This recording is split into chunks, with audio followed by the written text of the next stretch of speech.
Welcome to the specialty Basic Freediving.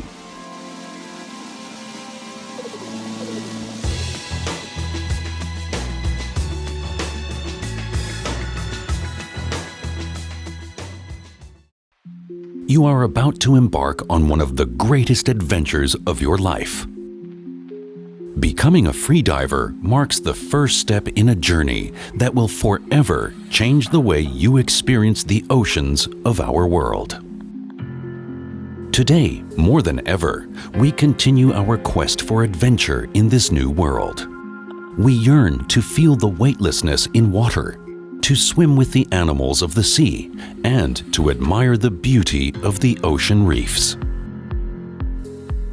Freediving gives you the opportunity to explore the underwater world with minimum equipment and little training. By using air from the surface and your lung capacity, you can temporarily dive below the surface for a closer view.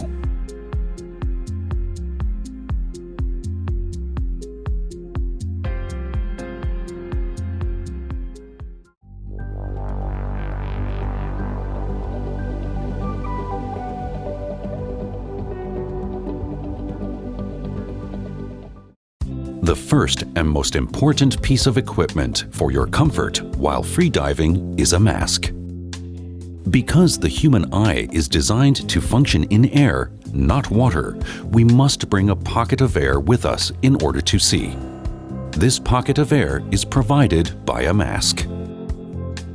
In addition to covering the eyes, the mask also covers the nose in order to allow the diver to gently exhale while descending, which stops the mask from squeezing against the face when diving below the surface. While masks all perform the same function, the quality of the mask will enhance the quality of your experience. High-quality masks have lenses made of tempered or safety glass. The skirt is made of high-grade silicone, and masks also have nose or finger pockets for equalizing ear and sinus pressure. The strap should be adjustable and have a positive locking device. You might want to even look into a comfort strap so the strap doesn't pull your hair. The most important consideration with a mask is its fit. The entire mask skirt should touch your face evenly. Now, inhale gently. With suction, you should be able to keep the mask in place without holding it. When you actually put the mask on your face, put it in place first and then pull the strap over your head. Be sure the strap rests comfortably on the crown of your head and that no hair is caught in the mask seal. The second piece of equipment to enhance your enjoyment in the water are fins. Fins allow the diver to move through the water with minimum effort, substantially increasing the power of the bare foot. Larger, heavier fins will provide more power, but require more strength when kicking. Smaller, more flexible fins provide less power, but are easier to maneuver with.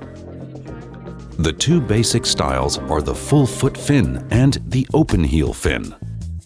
The full foot fin is usually worn over bare feet, while the open heel is worn with neoprene boots or booties. Booties provide added warmth, protection, and comfort. And if you decide to become a diver, this is the type of fin you will want to push you and the equipment through the water. Fins also come in various sizes, but the open heel model is adjustable for a close, comfortable fit. Fins that are too tight will cause cramping, and loose-fitting fins may cause blisters or fall off while kicking.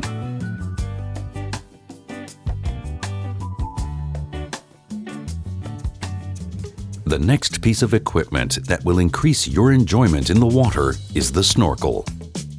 The snorkel allows you to swim and breathe on the surface while your face remains submerged. This position provides the diver with a relaxed and constant view of the beauty below. There are three important considerations when selecting a snorkel. the mouthpiece, barrel size, and whether or not it has a purge. A mouthpiece that does not fit well can be extremely uncomfortable, and a barrel that is too small makes it hard to breathe. A snorkel without a purge is much harder to clear. The mouthpiece and barrel size should be self-explanatory. But a purge is a different story. A purge works on the premise of a straw. When you go underwater, the barrel fills with water. When you return to the surface, if you have a purge, most of the water falls out of the purge, leaving you minimum water to clear from the snorkel. Try a number of snorkels until one feels right. When the snorkel is in your mouth, it should point nearly straight up when you are looking down. The snorkel is attached to the left side of the mask strap, allowing you to adjust the positioning of the snorkel. The piece of equipment for your warmth and comfort in the water is called an exposure suit.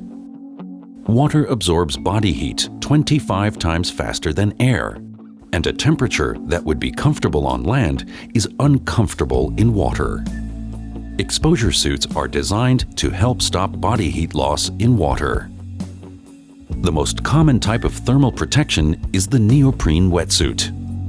Neoprene comes in various thicknesses, from 1.5 millimeters to 7 millimeters.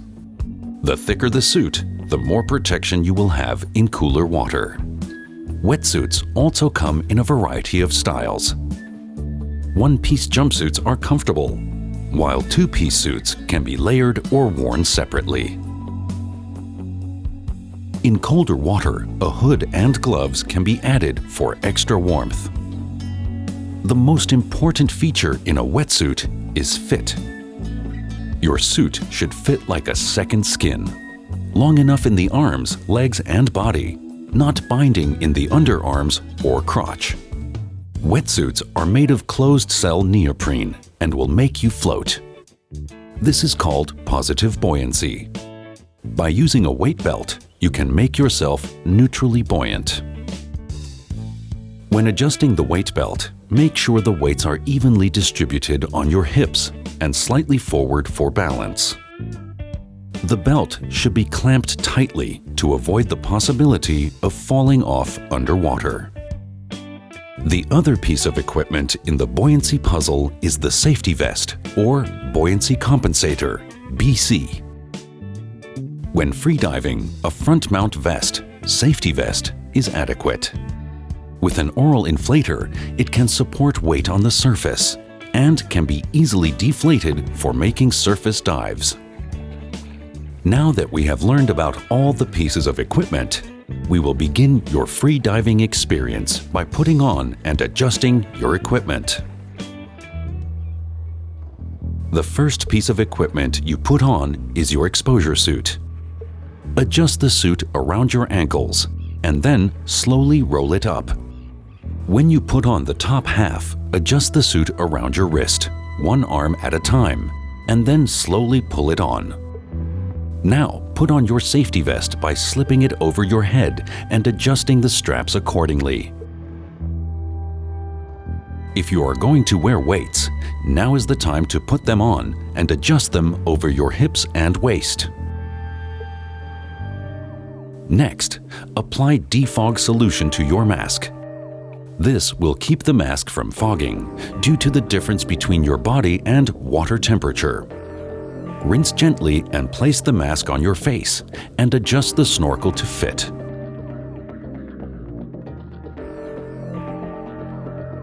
Last are your fins. In a sitting position, put on one fin and then the other. Once your equipment is on and properly adjusted, you are ready to enter the water.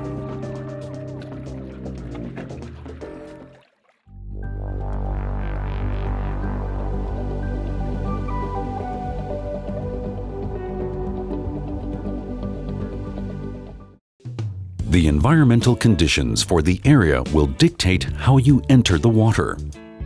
The controlled seated entry is the safest and easiest method and should be used when conditions allow it. When entering off a diving platform, the step-in entry or giant stride works best. All you do is simply step into the water. Always enter with air in your safety vest while holding your mask and snorkel in place. This way, you will be able to see, breathe, and float the minute you enter the water. As we discussed, the best snorkel for freediving is one with a self-draining purge. To clear a snorkel, the purge and popping method works well. Quick, forceful exhalation will cause the water to pop out. Another method is called displacement. As you approach the surface, tilt your head back so that the tube is pointing down. By exhaling a small puff of air on ascent, the air will expand, forcing the water out. As stated earlier, fins allow the diver to swim through the water with a relaxed, even pace. By learning various fin kicks, divers can switch from one method to another as they tire. The flutter kick is the standard kick. Keep your legs elongated, kicking from the hips and ankles, not the knees. To do the dolphin kick, keep both legs together while moving in a wave-like motion through the water.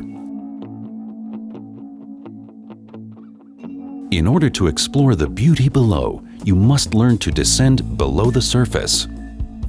The weight belt makes it easier to descend. One method of descent is the head-first surface dive. By bending at the waist and lifting your legs to a vertical position, you can let the weight of your legs help force you below the surface. Once you are underwater, you can kick to a deeper depth.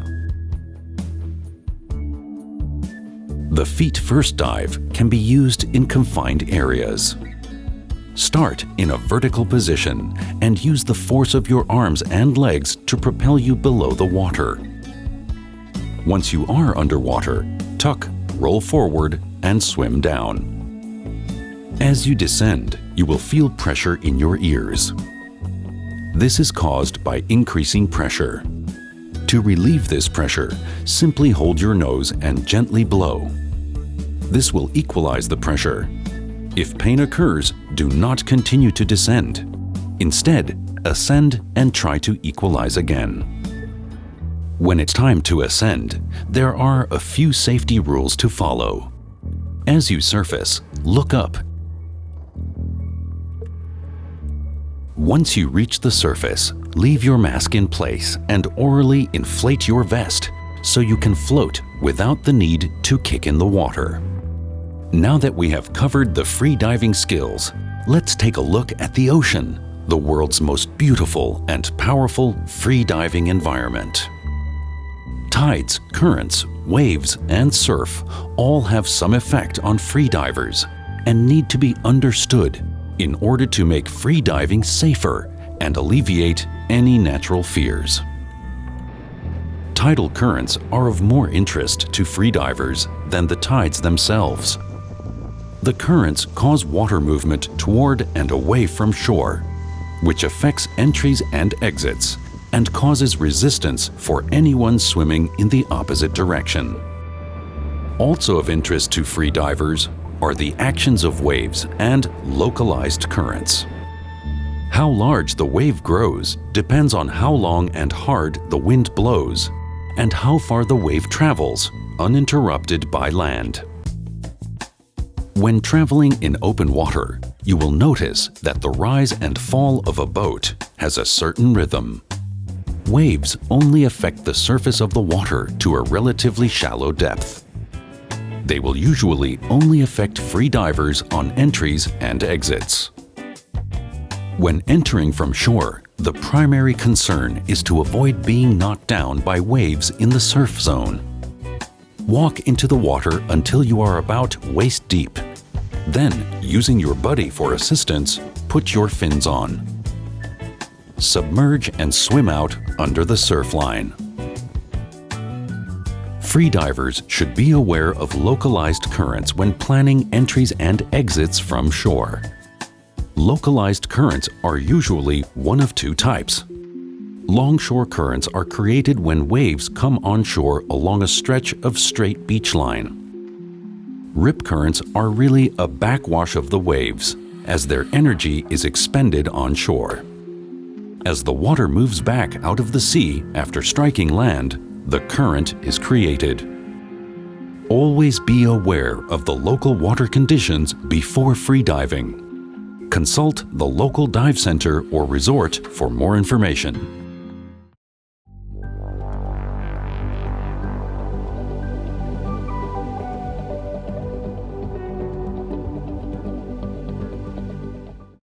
Depending on where you freedive, the life forms you will see can be quite different. However, the greatest concentration of life will always be where the food chain is most developed.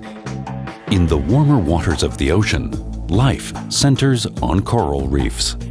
Despite their rock-like appearance, corals are very much alive. The hard exterior is home and protection for the animals that live within. Freedivers must be very careful not to damage the coral reefs. Corals grow very slowly and are quite fragile. A touch of a hand or brush of a fin can damage this beautiful structure. There are many varieties of corals, both soft and hard. While freediving on a reef, you are likely to encounter some of the more common inhabitants. It is never a good idea to touch or feed marine animals. If you respect the ocean and its life forms by not touching anything, you will avoid injury to yourself and the animal life around you. Remember, the ocean is more beautiful left in its natural state, so avoid collecting shells and corals. In fact, many freediving parks are protected by local laws from any collecting. The underwater world and its creatures are the most fascinating aspect of freediving. It is what we all come to see and enjoy. When you are tired, cold, or ready to stop, it is time to exit. Use the safest method for your conditions. Your dive doesn't end when you are out of the water. There are a few steps to wrapping up your dive that should be followed.